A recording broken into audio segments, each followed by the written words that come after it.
Hello students, how are you? This is NK Singh and you are watching me on my YouTube channel Study Singh where we take care of your studies. So आज हम lecture number 6 start कर रहे हैं, chapter number 2 class 12 physics, जिसका नाम है electric potential and capacitance, right? So बच्चों, जो आज टॉपिक हम डिस्कस कर रहे हैं, it is basically behaviour of conductors in external electrostatics field, right? देखिए, कंडक्टर्स और इंसुलेटर्स को हम बहुत डिटेल में डिस्कस कर चुके हैं. We have seen each and everything regarding these two particular type of materials, right? We know very well कि इनको हमें किस तरह से डिफ्रेंशिएट करना है, राइट नाउ जो हम टॉपिक डिस्कस कर रहे हैं, इट इज़ बेसिकली कि अगर हम ये मटेरियल्स, कंडक्टर या इंसुलेटर्स, इनको हम एक एक्सटर्नल इलेक्ट्रिक फील्ड में रख दें, like I have this conductor, right, और इसको मैं यहाँ पर किसी एक इलेक्ट्रिक फील्ड में रख देता हूँ, तो ये किस तरह से बिहेव करेगा? क्या इसकी कुछ कैरेक्टरिस्टिक्स जो हैं वो चेंज हो जाएंगी? क्या इसका कुछ एक स्पेसिफिक पैटर्न होगा बिहेव करने का, राइट? इस पर्टिकुलर अंडरस्टैंडिंग को हमें इस पर्टिकुलर टॉपिक में समझना है, right? So first we will deal with conductors and then later on we will see कि how insulators will behave in external electric field. So इस पर्टिकुलर टॉपिक्स में we will see certain points और हम detail में इसके behaviour, conductors की behaviour जो है एक्सटर्नल इलेक्ट्रिक फील्ड में, उनको हम डिस्कस करेंगे, right? And the second topic that we will discuss today is basically electrostatic shielding, right? And it is the topic in which you will learn के कुछ electric device हमारे या कुछ और दूसरे डिवाइस हो सकते हैं जो बहुत ही सेंसिटिव होते हैं, राइट? किसी एक्सटर्नल इलेक्ट्रिक फील्ड अगर वो स्ट्रॉन्ग है, राइट, तो उसकी प्रेजेंस में उनकी फंक्शनिंग जो है वो ठीक से जो है फंक्शनिंग नहीं कर पाते, उनकी फंक्शनिंग जो है वो अफेक्ट हो जाती है. तो इस तरह के डिवाइसेस को हमें किस तरह से एक्सटर्नल इलेक्ट्रिक फील्ड के इफेक्ट से बचाना है, ये आप इस पर्टिकुलर टॉपिक में समझेंगे. What are the ways by we can defend these kind of sensitive instruments, right? So I hope so कि इस सीरीज़ के सब लेक्चर से आप गो थ्रू हो गए होंगे. So like and share these video, subscribe the channel and do not forget to press the bell icon. तो चलिए आज का लेक्चर हम शुरू करते हैं. बच्चों, कंडक्टर और इंसुलेटर्स को हम बहुत अच्छे से अब जान चुके हैं. इसको हमने बहुत डिटेल में डिस्कस किया था, इन दोनों के बीच के डिफरेंस को, इन चैप्टर नंबर 1, राइट?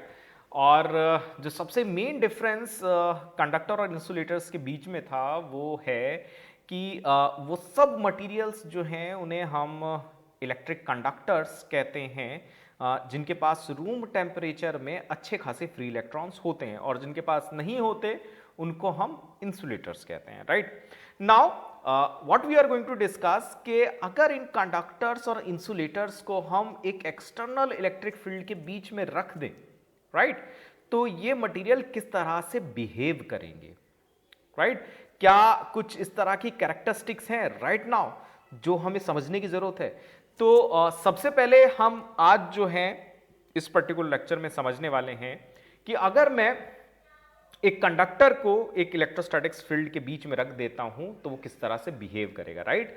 तो इसको हमने कुछ पॉइंट्स में बांट लिया है and one by one we will discuss these points. और देखिए, ये जो पॉइंट्स अभी जो डिस्कशन हम करने वाले हैं, it's a kind of conceptual discussion, और इस तरह के डिस्कशन पर बेस आपको मल्टीपल चॉइस क्वेश्चंस अच्छे खासे मिल जाएंगे, राइट? आपको कॉम्पिटिटिव एग्जामिनेशंस में भी इन पर्टिकुलर अंडरस्टैंडिंग्स पे क्वेश्चन बेस मिल जाएंगे, राइट? आपके शॉर्ट क्वेश्चंस जो हैं इन पर्टिकुलर कॉन्सेप्ट्स पर बेस्ड हो सकते हैं.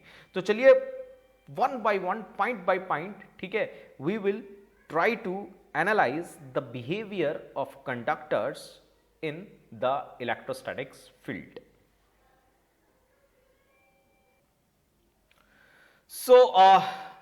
बच्चों, जो सबसे पहला पॉइंट हम यहां पर डिस्कस करने वाले हैं, it is net electric field inside a conductor is zero.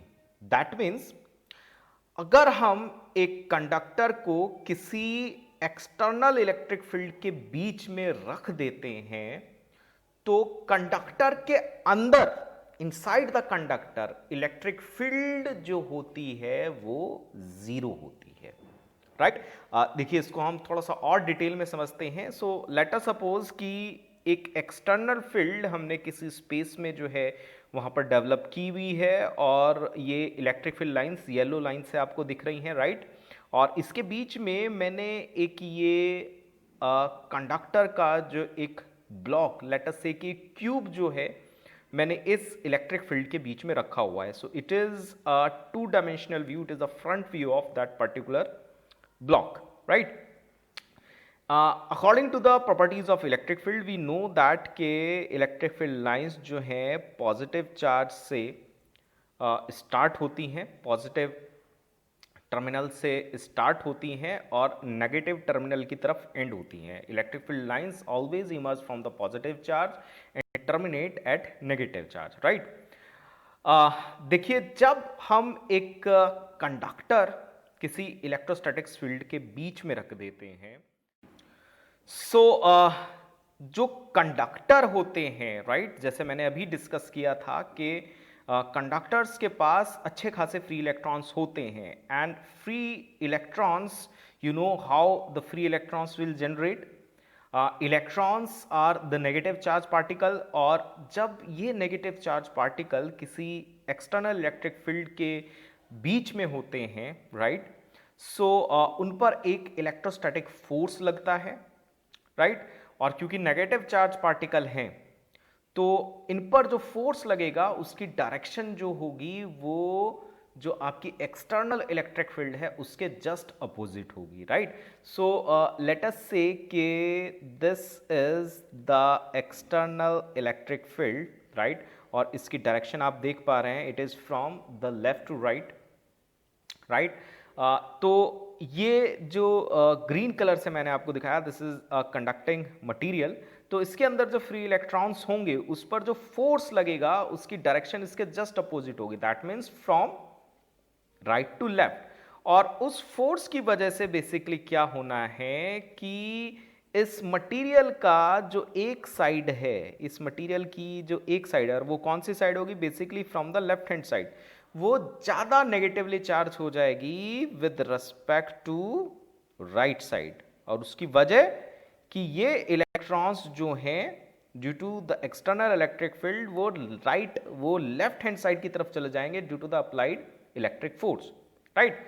अब देखिए, अब ये चीज जो है हमें यहाँ पर इलेक्ट्रिक फील्ड लाइंस की जब हम बात कर रहे हैं तो इसकी एक और एक्सप्लेनेशन हमें यहाँ पर मिल जाती है। देखिए इलेक्ट्रिक फील्ड लाइंस हमेशा पॉजिटिव चार्ज से आपकी जनरेट होती हैं या एग्जिट होती हैं, और टर्मिनेट हमेशा नेगेटिव चार्ज पर होती है। तो देख रही है यहाँ पर नेगेटिव चार्ज है, तो इस तरह से ये इलेक्ट्रिक फील्ड लाइंस जो हैं नेगेटिव साइड्स पर टर्मिनेट हो रही हैं, और दोबारा फिर पॉजिटिव चार्ज से ये इलेक्ट्रिक फील्ड लाइंस जो हैं, ये जो येलो एरोज हैं, ये आपको निकलते हुए दिखाई दे रहे हैं, और ये नेगेटिव चार्ज की तरफ टर्मिनेट होंगे, right. So inside the conductor, देखिए अब हमें कंडक्टर के अंदर अगर हम देखें तो यहाँ पर this is the positive and this is the negative. So right now there is a logic के ये पॉजिटिव है ये नेगेटिव है, तो एक इलेक्ट्रिक फील्ड इस कंडक्टर के अंदर भी जनरेट हो जानी चाहिए, और इस इलेक्ट्रिक फील्ड को हम कहते हैं electric field generated due to the polarisation, right. और इसको हम कह सकते हैं इंड्यूस इलेक्ट्रिक फील्ड भी कह सकते हैं, राइट। तो ये जो यहाँ पर चार्ज का जो रीडिस्ट्रीब्यूशन हुआ है कि एक पार्ट जो है इस कंडक्टर का नेगेटिवली चार्ज हो गया है और दूसरा पार्ट जो है पॉजिटिव चार्ज हमें दिखाई दे रहा है, right. This is only due to the polarisation, right. So ये जो कंडक्टर के अंदर इलेक्ट्रिक फील्ड जो जनरेट हो रही है, ये इलेक्ट्रिक फील्ड जो है it will just equal to the external electric field outside this conductor, right. So inside the conductor what happen कि जो नेट इलेक्ट्रिक फील्ड होती है, नेट इलेक्ट्रिक फील्ड जो आपकी होती है, it will be zero, right. बच्चों, इनसाइड द कंडक्टर जो नेट इलेक्ट्रिक फील्ड है वो जीरो क्यों होती है, उसका जवाब अब आपके पास है। क्योंकि कंडक्टर के अंदर एक पोलराइज इलेक्ट्रिक फील्ड जनरेट हो जाती है जिसकी डायरेक्शन और मैग्नीट्यूड जो है जस्ट अपोजिट होता है एक्सटर्नल इलेक्ट्रिक फील्ड के, राइट। इसी वजह से कंडक्टर के अंदर हमें नेट इलेक्ट्रिक फील्ड जो है वो जीरो मिलती है, डिस्पाइट द फैक्ट कि कंडक्टर का पोलराइजेशन हो जाता है in the middle of external electric field. So it is a very important conclusion that we have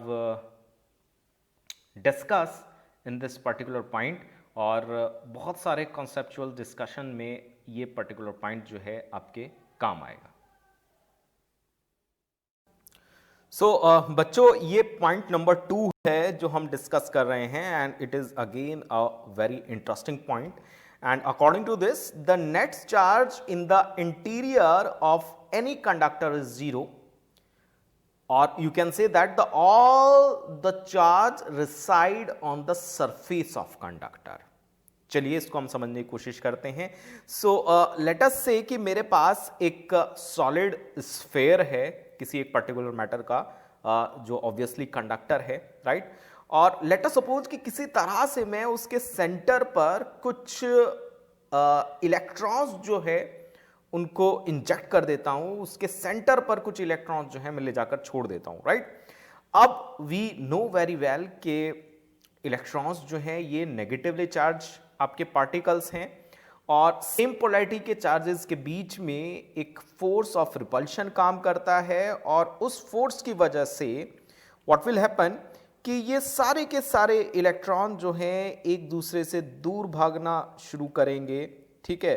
कब तक भागना शुरू करेंगे? जब तक इक्विलिब्रियम की कंडीशन नहीं आ जाती है। दैट मीन्स कि धीरे धीरे धीरे धीरे ये सारे के सारे चार्ज जो हैं आपके इस स्फेयर के अंदर से कहाँ पहुंच जाएंगे? इस स्फेयर के सरफेस पर पहुंच जाएंगे, राइट। और उसके बाद ये स्टेबल हो जाएंगे at the situation of equilibrium, right.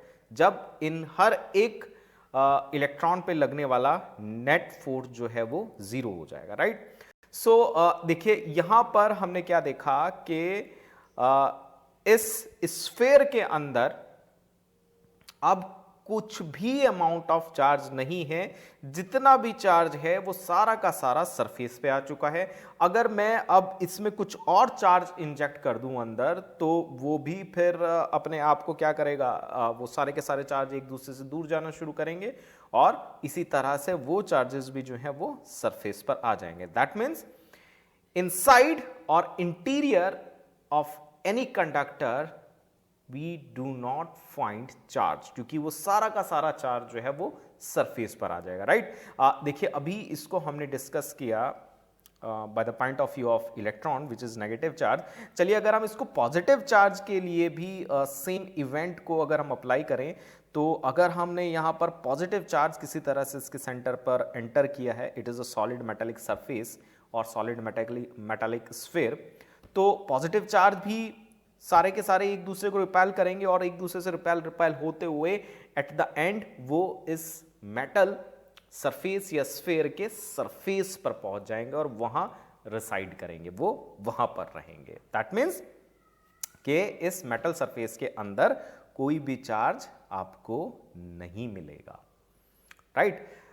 देखिए इस चीज को हम गॉस थ्योरम से जो है इस कंक्लूजन तक पहुंच सकते हैं by the different method basically. So we know that according to the Gauss theorem, closed integral E dot ds is equal to q upon epsilon naught, right? So let us say this is the Gaussian surface, right? और हमने अभी point number 1 में भी देखा था कि inside the conductor electric field आपकी zero होती है, inside the conductor electric field आपकी जीरो होगी, राइट। सो अगर इस रिलेशनशिप का जो लेफ्ट हैंड साइड वाला पोर्शन है ये जीरो है, तो इसकी वजह क्या है कि E जीरो है, ये हमने देख लिया कंडक्टर के अंदर E जीरो होगा, राइट। सो अब राइट हैंड साइड को भी जीरो होना पड़ेगा। अगर राइट हैंड साइड को जीरो होना है तो हमें पता है कि एप्सिलॉन नॉट तो जीरो नहीं होता है, राइट। तो बचा क्या है यहां पर Q, and Q is what, total charge enclosed by the Gaussian surface. तो अगर ऐसा है, इफ E इज जीरो, और इसको हम पॉइंट 1 में देख चुके हैं ऐसा होगा, if E is zero in that case then Q must be zero. That means inside this sphere the total charge reside will be zero. ये सारा का सारा चार्ज कहां होगा, इस मेटालिक स्फेयर के सरफेस पर होगा। So this is the point number 2. Now let's see the point number 3. So बच्चों, this is point number 3 and it is again a very conceptual point, and according to this electrical or electric potential is constant for the entire conductor. Electric potential is constant for the entire conductor, right? देखिए इसको हम कैसे समझ सकते हैं, we have already seen in the previous lecture the relationship between electric field and electric potential, right? And according to that we have seen that electric field is what, minus dV by dr, right?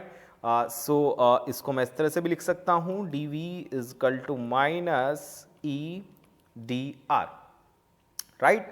So let us talk about a conductor, right, that is residing in external electric field, and we have already seen that के electric field inside the conductor will be zero. That means this E should be zero inside the conductor.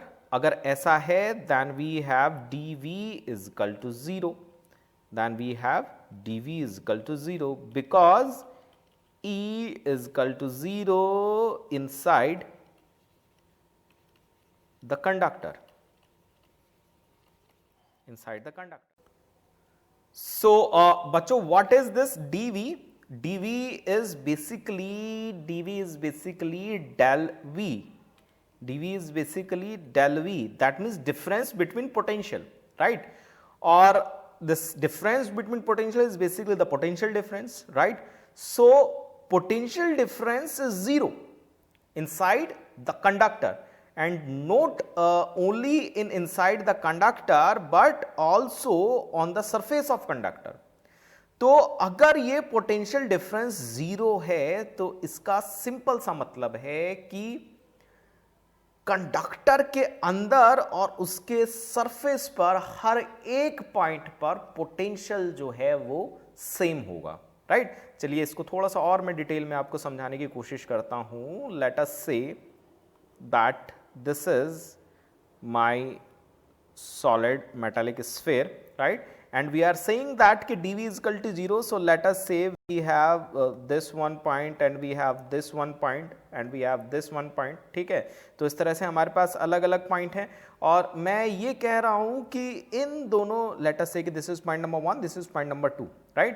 मैं कह रहा हूँ कि इन दोनों points के बीच में जो पोटेंशियल डिफरेंस है वो जीरो है. दैट मीन्स इन दोनों पॉइंट के बीच में पोटेंशियल डिफरेंस जीरो का मतलब क्या है कि इन दोनों पॉइंट का पोटेंशियल जो है वो सेम है, क्योंकि तभी इन दोनों पॉइंट्स के बीच का पोटेंशियल डिफरेंस जीरो होगा. Potential difference mean the potential of this point minus potential of this point, या either potential of this point minus potential of this point. और अगर मैं कह रहा हूं कि ये पोटेंशियल डिफरेंस जीरो है तो इसका सिंपल सा मीनिंग क्या है कि इन दोनों पॉइंट्स का पोटेंशियल फिर सेम होना चाहिए, right?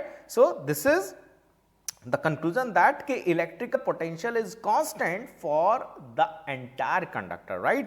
चाहे वो पॉइंट इस कंडक्टर के अंदर हो या इस कंडक्टर के सरफेस पर हो, right?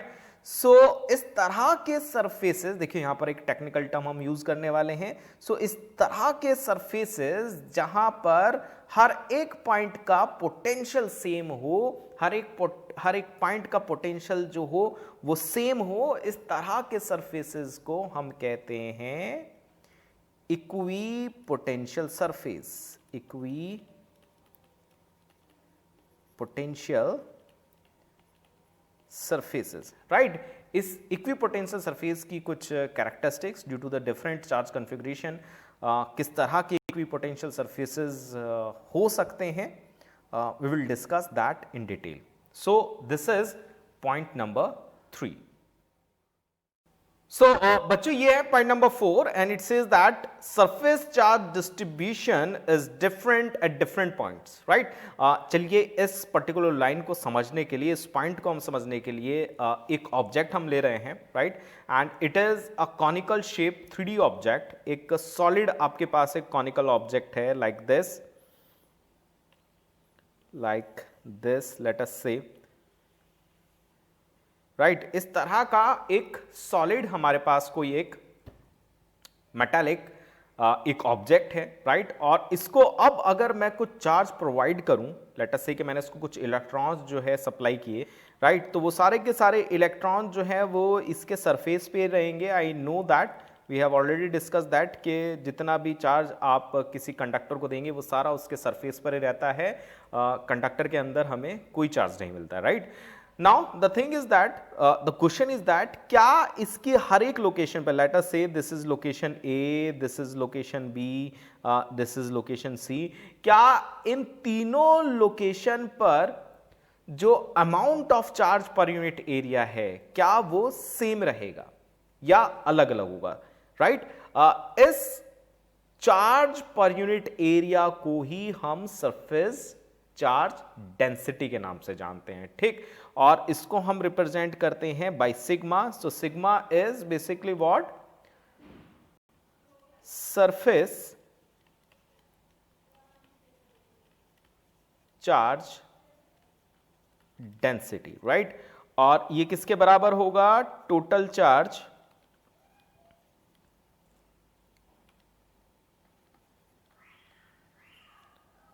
Divide by area, total charge divide by area. देखिए सिंपल वर्ड्स में आप इसे इस तरह से समझ सकते हैं, क्या इस ऑब्जेक्ट के हर एक लोकेशन, हर एक पॉइंट पर अमाउंट ऑफ चार्ज जो इकट्ठा हुआ है क्या वो सेम होगा या अलग अलग होगा, राइट। तो देखिए ये जो पर्टिकुलर आप फॉर्मूला देख रहे हैं, यहां पर एक चीज हमें सिंपली दिखाई दे रही है कि if this area is less, if this area is less, then the amount of surface charge density will be more। अगर आपका एरिया जैसे जैसे, क्योंकि ये डिनोमिनेटर में है, जैसे जैसे ये कम होगा वैसे वैसे जो सरफेस चार्ज डेंसिटी है वो बढ़ेगी, और जैसे जैसे एरिया आपका बढ़ेगा वैसे वैसे सरफेस चार्ज डेंसिटी कम होगी, राइट। तो देखिए किसी भी इस तरह के ऑब्जेक्ट में जो कॉनिकल आपके एरियाज होते हैं लाइक दिस, ये जो आपको ये जो कॉनिकल एरिया दिख रहा है, राइट, यहां पर जो एरिया होगा वो कम होगा, एरिया होगा वो कम, और अगर एरिया कम होगा दैट मीन्स यहां पर सरफेस चार्ज डेंसिटी जो है वो मैक्सिमम होगी, right. So we have come to the conclusion के जो कॉनिकल, जो पॉइंटेड एरियाज होते हैं किसी भी आपके मेटालिक ऑब्जेक्ट में, तो वहां पर जो सरफेस चार्ज डेंसिटी होती है वो मैक्सिमम होती है। जितना ज्यादा पॉइंटेड एरिया होगा वहां पर आपकी सरफेस चार्ज डेंसिटी उतनी ज्यादा होगी, राइट। अब इस प्रिंसिपल की हेल्प से, इस नॉलेज की हेल्प से हमने एक डिवाइस बनाया है, and I am pretty much sure about that कि आपने वो देखा हो। It is a practical device and it is known as lightning arrester, right. देखिए जो नेचुरल जो बिजली होती है, ठीक है, जो बादलों के बीच में पैदा होती है, ठीक है, जिसे हम क्या कहते हैं कि बिजली का कड़कना, ठीक है। और आपने सुना होगा कि बिजली फला फला जगह पर जो है गिर गई, right. So this is known as lightning, right. तो इस तरह की लाइटनिंग कभी कभी बहुत नुकसान कर देती है, राइट, बिल्डिंग्स को नुकसान कर देती है। तो इस तरह की लाइटनिंग से बचने के लिए हमारी जो मल्टी स्टोरीज बिल्डिंग्स जो होती हैं या कुछ इस तरह के एरियाज जहां पर लाइटनिंग का जो इवेंट है वो बहुत फ्रिक्वेंट है, तो वहां पर हम बिल्डिंग्स को सेव करने के लिए, बिल्डिंग को डिफेंड करने के लिए वहां पर इस डिवाइस को हम जो टॉप फ्लोर है, जो उसका छत है, राइट, उस पर हम एक इस तरह का एक पॉइंटेड सा, एक इस तरह का कुछ एक पॉइंटेड सा हम डिवाइस जो है वो लगा देते हैं, त्रिशूल टाइप, राइट। तो जो लाइटनिंग का जो इफेक्ट है वो जो है वो नलिफाइड हो जाता है थ्रू दिस डिवाइस। जो ये नेचुरल इलेक्ट्रिसिटी है इसको हम ग्राउंड कर देते हैं, राइट। सो ये डिवाइस एग्जैक्टली इसी इंफॉर्मेशन पर काम करता है। इस डिवाइस की पूरी जो फंक्शनिंग है, पूरी जो उसकी अंडरस्टैंडिंग है, we will discuss in a separate video, right. So right now the thing is that, the bottom line is that कि जो पॉइंटेड जो एरियाज होंगे, राइट, जो पॉइंटेड एरियाज होंगे ऑब्जेक्ट में, ठीक है, वहां पर सरफेस चार्ज डेंसिटी जो होती है वो ज्यादा होती है in comparison to the other parts which are flat. So surface charge distribution is different at different points in object. So बच्चों चलिए अब इलेक्ट्रोस्टैटिक शील्डिंग इसको हम समझने की कोशिश करते हैं, right. And it is basically based on whatever the points we have discuss till yet, और अभी तक जो हमने डिस्कस किया है according to that, in a solid conductor, inside the solid conductor the electric field intensity is zero. We have already studied that. Right now the thing is that कि देखिए हमारे बहुत सारे कुछ एक इस तरह के डिवाइस होते हैं जो बहुत ही सेंसिटिव होते हैं, राइट, और वो ठीक तरीके से काम नहीं कर पाते हैं, उनकी फंक्शनिंग जो है वो अफेक्टेड हो जाती है अगर उसके चारों तरफ कोई एक एक्सटर्नल स्ट्रॉन्ग इलेक्ट्रिक फील्ड हो।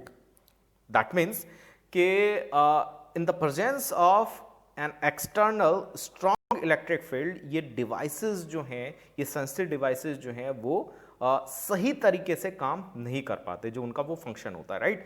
तो इस तरह के डिवाइसेस को इस एक्सटर्नल इलेक्ट्रिक फील्ड के इफेक्ट से सेव करने के लिए हम क्या करते हैं कि उसको एक क्लोज मेटालिक कंटेनर के अगर हम अंदर रख दें, like this is the device, right, and we know that के चाहे इसके चारों तरफ इलेक्ट्रिक आपकी फील्ड हो, राइट, सो लेट अस से के यहाँ पर कुछ इस तरह की एक इलेक्ट्रिक फील्ड थी जिसकी डायरेक्शन जो है फ्रॉम अपवर्ड्स टू डाउनवर्ड्स है, इस तरह से, राइट, उसकी इस तरह से इलेक्ट्रिक फील्ड, और ये इलेक्ट्रिक फील्ड जो है आपकी एक्सटर्नल इलेक्ट्रिक फील्ड थी, राइट।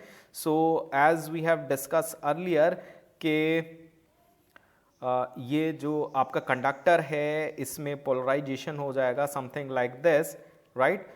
सो इस पोलराइजेशन की वजह से इस कंडक्टर के अंदर एक पोलराइज इलेक्ट्रिक फील्ड पैदा हो जाएगी और net electric field inside this conductor will be zero, right. और अगर मैं अब उस सेंसिटिव डिवाइस को इसके अंदर यहां पर रख देता हूं, तो क्योंकि वी नो दैट कि अब यहां पर इलेक्ट्रिक फील्ड जीरो है तो उसकी फंक्शनिंग जो है वो फिर अफेक्ट नहीं होगी। So basically what we have done, we have shield, we have cover, or we have defend this particular sensitive device from the electrostatic fields that is outside this container. So this procedure, this method, this concept to defend or to save an sensitive device from the external electric field is known as electrostatic shielding, right? देखिए एक छोटा सा example मैं आपके साथ share करता हूं। As we all use smartphones, we use mobiles, right? You have maybe you have noticed that कि जब हम लिफ्ट में होते हैं तो उस टाइम हमारे जो मोबाइल्स हैं, जो हमारे स्मार्टफोन्स हैं, उनमें सिग्नल नहीं आता है, right. they will not catch the signal in the lift. So what will exactly happen at that time? So this lift is basically a container, a metallic container, and it will exactly behave like this enclosed container जिसके अंदर ये हमारा एक sensitive device रखा है, right. तो देखिए आगे जाकर आप ये देखेंगे कि जो हमारे मोबाइल्स हैं, ये जो सिग्नल हैं, right, these are basically electromagnetic waves, right, and it is a phenomena that is going to connect whatever we are going to studies in these chapters. So abhi aap ye समझिए कि this device, the working of device is depend on some type of fields, right, और अगर वो field वहां पर नहीं है तो आपका मोबाइल जो है वो काम नहीं करेगा, उसमें सिग्नल जो है वो नहीं आएंगे, वो सिग्नल कैच नहीं करेगा, राइट। सो अगर आप लिफ्ट के अंदर हैं, so it is just like a electrostatic shielding for the mobile, right. And another application of the knowledge that we have gained from here is that के अगर आपको लाइटनिंग से बचना है, नेचुरल लाइटनिंग, जो बिजली जो गिरती है, अगर आपको उससे बचना है, so it is always advisable that कि आप कहीं बाहर खुले में रहें। उससे बेहतर ये रहेगा कि आप किसी कार के अंदर रहें जो चारों तरफ से एनक्लोज्ड हो, या किसी आप बस के अंदर रहें, right. So in that particular case you can save yourself from the striking of lightning, right? So this is electrostatic shielding.